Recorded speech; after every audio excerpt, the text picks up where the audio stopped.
வணக்கம். என்ன நேற்று ஒரு வீடியோ பேசி போட்டிருந்தேன், அதெல்லாம் பார்த்துருப்பீங்கன்னு நினைக்கிறேன். இது எப்படின்னா, இந்த விஷயத்தை ஏன் பேசுகிறேன்னு நினைக்காதீங்க. ஒரு விஷயத்த தவறு எப்படி வேணாலும் செய்யலாம். இன்றைக்கி தவறு செய்கிறது இன்றைக்கி இதாக இருக்குது. நல்லவனாகவும் நடிக்கிறது முடியாது, கெட்டவனாகவும் நடிக்க முடியாது. இந்த சமீப 2-3 நாட்களாக அந்த பிரச்சனைகள்லாம் நடந்துகிட்டு இருக்கு. எல்லோரும் பார்த்துருப்பீங்க. ஒரு தம்பி குடுவை அன்பு அப்படின்னு சொல்லிட்டு ஒரு தம்பி ஏதோ ஒரு ஆன்லைனில் இந்த மாதிரி working job work from home அப்படின்னு சொல்லிட்டு அந்த விஷயத்த இன்ஸ்டாவில் போட்டிருப்பார் போல் அந்த தம்பி. அதை வைத்து நல்லா நிறைய பேர் பேசிட்டு மெசேஜ் பண்ணியிருக்காங்க. அதை இந்த அமௌண்ட்டு கட்டினா இவ்வளோ அமௌண்ட் வரும் அப்படின்னு ஒரு தொகைகள்லாம் வரும்னு சொல்லியிருப்பாங்க போல். அதை நம்பி நீங்கள் ஏமாந்தவங்க உங்கள் மேலே தான் தப்பு. நீங்கள் இந்த மாதிரி பணத்தை போட்டால் இது மாதிரி போடக்கூடாதுன்னு சொல்லிட்டு காவல்துறையால் வலியுறுத்தப்பட்ட விஷயத்தை ஒரு தம்பி சொல்கிறான் அப்படின்னு சொல்லி நம்பி பணத்தை போட்டது. இப்போ அந்த பையன் ஏமாற்றிட்டான், அந்த பையன் இதை வச்சு கார் வாங்கிட்டான் அப்படின்னு பேசுகிறதே ஒரு எப்படின்னா, ஒரு விஷயத்த தப்பாக ஏமாந்து போயிட்டோன்னா நீங்கள் போய் காவல்துறையாளர் புகார் தெரிவிக்க வேண்டியதானே. ஏன் இந்த வரைக்கும் தெரிவிக்காமல் இருக்கீங்க தான் எனக்கு இன்னும் புரியல. நேற்று பேசியிருந்த வீடியோவில் கூட அதான் நான் சொல்லியிருக்கேன். ஒரு தவறை நீங்கள் வச்சு நீங்களும் டெவலப் ஆகிட்டு இருக்கீங்க, அதான் உண்மை. நீங்கள் செய்கிறதும் தவறு தானே. ஒரு விஷயத்துக்கு நீங்கள் வழி நடத்துறது இப்போ நான் என்னால் ஒரு தப்பு செஞ்சானே, நான் செஞ்சதும் தப்பு தான். அதை தெரியாமல் எல்லாரும் அதை வச்சு விமர்சனம் தான் பண்ணிட்டு இருக்கீங்க தவிர அதுக்கு உண்டான தீர்வு யாருமே நீங்கள் கொடுக்கல. என்னது விமர்சனம் தான் பண்ணிட்டு இருக்கீங்க. இந்த பையன் இந்த மாதிரி செஞ்சுருக்கான், அந்த மாதிரி பையன் செஞ்சுருக்கான். நேற்று ஒரு வீடியோ கூட வெளியிட்டு இருந்தான் தம்பி. அந்த விஷயத்தை எப்படி சொல்கிறான், நான் இந்த மாதிரி யாரையும் ஏமாத்தலை, நான் ஒரு விஷயத்தில் இதாகிட்டேன், லாக் ஆகிட்டேன், நான் உங்களுக்கு முடிஞ்ச அளவுக்கு பணத்தை திரும்ப ரிட்டர்ன் கொடுக்குறேன் அப்படின்னு ஒரு வீடியோ போட்டிருக்கான். அது உண்மையோ சரியோ தவறோ, நீங்கள் என்னன்னா தப்பு செஞ்சுட்டாங்கன்னா நீ ஏமாந்துட்டியா புகார் கொடு, அந்த பையன் மேலே புகார் கொடு. என்ன ஆக போகுது?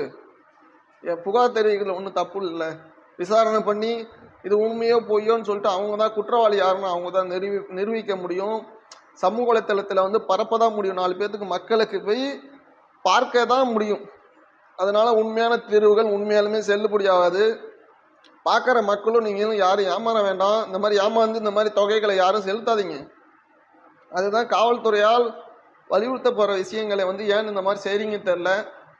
அது இல்லாமல் ஒரு விஷயத்தை செய்கிறாங்கன்னா தப்போ சரியோ சட்டப்பூர்வமாக விசாரணை செஞ்சு அந்த பையன் தான் தப்பு செஞ்சான் குற்றவாளி அப்படின்னு சொல்லி நிரூபித்தக்கப்புறம் தான் குற்றவாளின்னு சொல்ல முடியும்.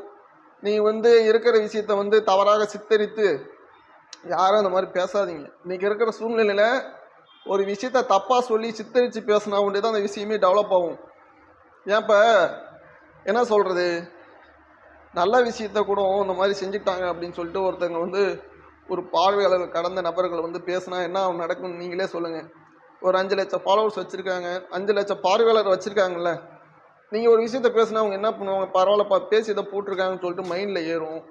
நீங்களும் வீடியோ வச்சு இப்போ 2-3 நாளாக அந்த விஷயத்த லட்சக்கணக்கில் பார்க்குற மாதிரி அந்த விஷயத்த கண்டென்ட்டாக வச்சுருக்கீங்களே. இப்போ அந்த பையனை வச்சு தான் நீங்கள் டெவலப் ஆகிட்டு இருக்கீங்க. அது தெரியாமல் ஏன் பேசிகிட்டு இருக்கீங்கன்னு ஒன்றும் புரியல. தப்போ சரியோ தவறோ அந்த பையன் தப்பு செஞ்சானா அவன் மேலே இப்போ புகார் கொடுங்க. அந்த விஷயத்தை ஏன் இப்படி பேசிகிட்டு இருக்கீங்கன்னு தெரியல. விமர்சனம் தான் நீங்கள் பண்ணி இருக்க தான் அந்த பிரச்சனைகள் ஒன்றும் முடியலையே. இவ்வளோ நாட்கள் இந்த மாதிரி போக முடிய தேவை. சின்ன விஷயத்த இவ்வளோ விஷயத்த பெருசாக்கி இது பெரிய பூம்ஸ் ஆக்கிட்டு வச்சுருக்கீங்க. ஒன்று மேலே பிரச்சனையை பெரிய லெவலில் பிரச்சனை ஆக்கி வச்சுருக்கீங்க, வெடிக்க வச்சுருக்கீங்க. என்னதான் சொல்கிறது ஒன்றும் புரியல. இன்றைக்கி இருக்கிற காலகட்டத்தில் இன்ஃப்ளூயன்சர்னு எல்லாத்தையும் அசிங்கப்படுத்திட்டு எல்லாத்தையும் இது பண்ணிக்கிட்டு சம்மந்தமேலாம் இது கருத்துக்கள் வெளியிடுறீங்க என்ன தான் ஒன்றும் புரிய மாட்டேங்குது. இதை பற்றி ஏன் பேசுகிறேன்னு நீங்கள் நினைக்காதீங்க. இது 4 பேர்த்துக்கு என்னால் இதை சொல்ல தப்போ சரியோ இது சொல்லணும்னு எனக்கு தோணுச்சு. நேற்று அதனால தான் ஒரு வீடியோ வெளியிட்டிருந்தேன். இப்போ அந்த பையன் தப்பு செஞ்சுட்டானா போய் புகார் தெரிவிங்க. நான் என்ன ஏமாந்துட்டேன், இதுதான் ஆதாரம், அந்த பையனுக்கு நான் பணத்தை போட்டேன் அப்படின்னு சொல்லி புகார் தெரிவிக்க வேண்டியதானே. என்ன ஏன் நான் தெரிவிக்காமல் இருக்கீங்க தான் இன்னும் புரியல. இன்னொன்று, இதுதான் விஷயம், இதுதான் ஒரு இதை வச்சு யாரும் பேசி நீங்கள் போட்டது சரி 4 பேருக்கு தெரியட்டும்னு கூட இருக்கட்டும். அந்த விஷயத்தை ஏன் இவ்வளோ நாளாக வச்சுருக்கீங்கன்னு எனக்கு ஒன்றும் புரியல. இல்லை இவ்வளோ நாளாக ஏன் வளர்த்துட்டு இருக்கீங்க?